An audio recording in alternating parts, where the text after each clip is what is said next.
अब मैं आपके पास आ रही हूँ, जरा आप मुझे जबलपुर का राजनीतिक समीकरण समझाइए। यहाँ की हवा क्या कह रही है फिलहाल, आप जरा वो समझाइए। 2018 का यदि चुनाव होता तो बात अलग होती, 2013 का चुनाव होता बात अलग थी, 2008 का चुनाव बात अलग थी और 2003 का चुनाव परिवर्तन का था।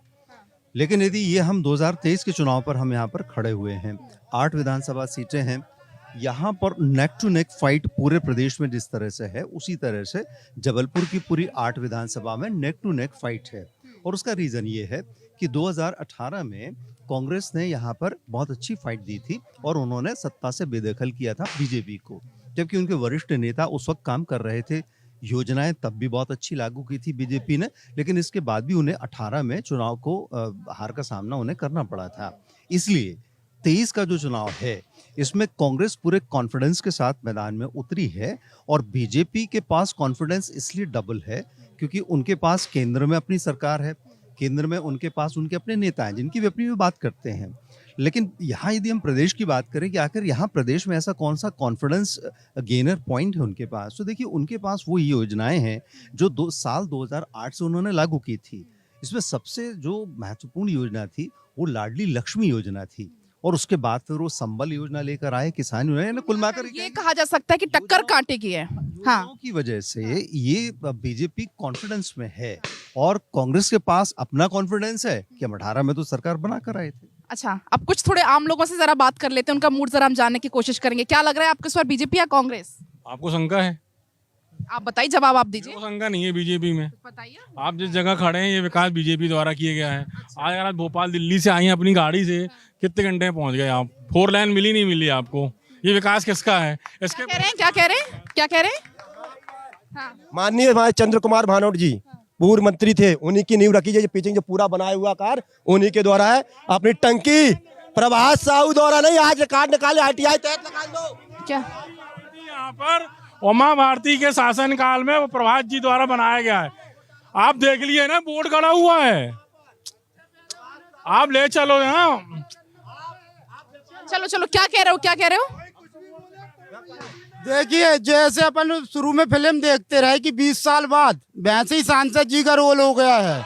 आज देखे हैं वो 20 साल बाद। उमा भारती द्वारा जी बनाया गया था, हमारी पूर्व मुख्यमंत्री द्वारा, इसलिए इस घाट का नाम भी उमा घाट है। बड़े नेता पे बड़े बड़े सवाल उठ रहे हैं।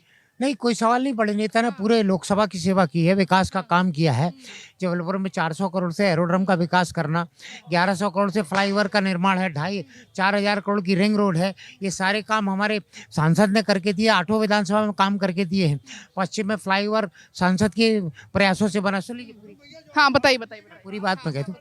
ये जहाँ आप खड़ी हैं, ये सुन लीजिए, ये दरोगा घाट, ये उमा घाट, ये तिलवारा घाट, यहाँ पर कीचड़ था, लोग खड़े नहीं हो पाते थे। ये सारा कुछ विकास का काम भाजपा के कार्यकाल में हुआ है। अभी 9.5 करोड़ का फाउंटेन का उद्घाटन भाजपा के अभी नींव रखी गई है। ये तीर्थ क्षेत्र भाजपा कार्यकाल में घोषित हुआ है। वाटर ट्रीटमेंट प्लांट पहले भाजपा काल में। बहुत मुस्कुरा के सुन रहे हैं, आपका जवाब सुनना चाहती हूँ। मेरी मुस्कुराहट इसीलिए है कि मैं भाजपा कार्यकर्ताओं को ये बताना चाहता हूँ कि जानकारी का अभाव है, कि शायद आप लोग को पता नहीं है कि ये आप लोग का विकास का विषय है ही नहीं। विषय तो हमारे विधायक जी का है कि जो हम लोग विकास करते हैं यहाँ पे। आपके सांसद महोदय 20 साल से सांसद हैं, तो यहाँ से हमारे 10 साल से विधायक हैं। वो इसीलिए हैं, देखिए तिरपाल और पन्नी, ये हमारी क्या कह रहे हैं, क्या कह रहे हैं? 10 साल से कांग्रेस के विधायक तरुण भानोट जी हैं। कांग्रेस के इतने सारे मित्र खड़े हैं, 2 बड़े काम है कांग्रेस के कार्यकर्ता बताने के। हम अपने 10 बड़े काम हम अपने सांसद के भी 10 बड़े काम गिना के बता रहे हैं। गिना दो, आप गिना दो, गिनाओ। 1100 करोड़ का फ्लाईओवर, 1100 करोड़ का फ्लाईओवर अभी ये गिना रहे, फिर आप गिनाना। हाँ, 1100 करोड़ का फ्लाईओवर, 450 करोड़ का एयरपोर्ट, 120 करोड़ का मदन टर्मिनल स्टेशन, 4,000 करोड़ की रिंग रोड। ये जबलपुर में 10,000 करोड़ के काम जबलपुर में चल रहे हैं। अब उनका सुन लेते हैं, एक बार आप गिना दो जल्दी से। सबसे पहले 100 बिस्तर वाला हॉस्पिटल रामपुर में बन के तैयार हो गया। बन रहा देखिए आप जाके। नर्मदा से यहाँ पे रोप वे बनने का काम था, बजट में सैंक्शन था। बीजेपी सरकार ने उसको कैंसिल किया, प्रोजेक्ट मेरे को सैंक्शन पड़ा हुआ। यहाँ पे जितना भी कि आज 10 वर्षों का विकास कार्य कि आज सांसद को लड़वाना पड़ रहा है। ये 10 साल का इस पे जवाब, इस पे आपका जवाब, इस पे आपका जवाब। ये भारतीय जनता पार्टी ये आप मान रहे नहीं मान रहे कांटे की टक्कर है तो मन। कहीं कोई कांटे की अच्छा, आपके सांसद को उतारा तब भी कांटे की टक्कर नहीं है। Yes, हमारे सांसद इतने काम किए हैं कि पश्चिम की जनता समझ रही विकास अब पश्चिम में होने जा रहा है। हमारे सांसद जी भारी बहुमत से जीतेंगे, ये तय है। जबलपुर की जनता जानती है विकास के। क्या कह रहे हैं, क्या कह रहे हैं? तो सुन लो, मेरे कांग्रेस के मित्र खड़े हैं, बोले कि सांसद को क्यों उतारना पड़ा। मध्य प्रदेश का जब चुनाव होता है लोकसभा का, तो ये बताइए कि कांग्रेस के कितने सांसद जीते? अरे सांसद कितने जीते? सांसद कितने जीते? आप ये बताइए, जिनके पास घर में खाने को रोटी नहीं होगी तो वो रोटी क्या बांटेंगे? हमारे पास सांसद है तो हमने उतारा है। क्या क्या देखिए ये भारतीय जनता पार्टी की आदत रही है।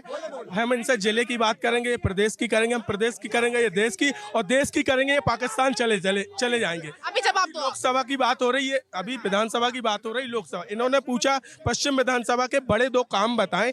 पश्चिम विधानसभा के बड़े कार्यों के पर काटने का काम वर्तमान के सांसद ने किया है। क्या क्या 15 महीने इनकी सरकार थी, कोई सिर्फ एक कैबिनेट की बैठक के ट्रांसफर उद्योग चलता था 15 साल की सरकार में। इन्होंने एक मिनट, इन्होंने सुनिए, इनके विधायक जी पूरा शहर जानता है। कांग्रेस के जो विधायक जी हैं, उनका जो मूल उद्देश्य है वो अपना व्यापार बढ़ाना है। उन्होंने व्यापार बढ़ाया है और 50 रुपए का कंबल बांटते हैं। और हमारे 15 महीने की जब सरकार थी तो पूरे ग्रीन बेल्ट में रहने वाले घर तोड़वाए जा रहे थे। कांग्रेस के विधायकों ने घर तोड़वा रहे थे।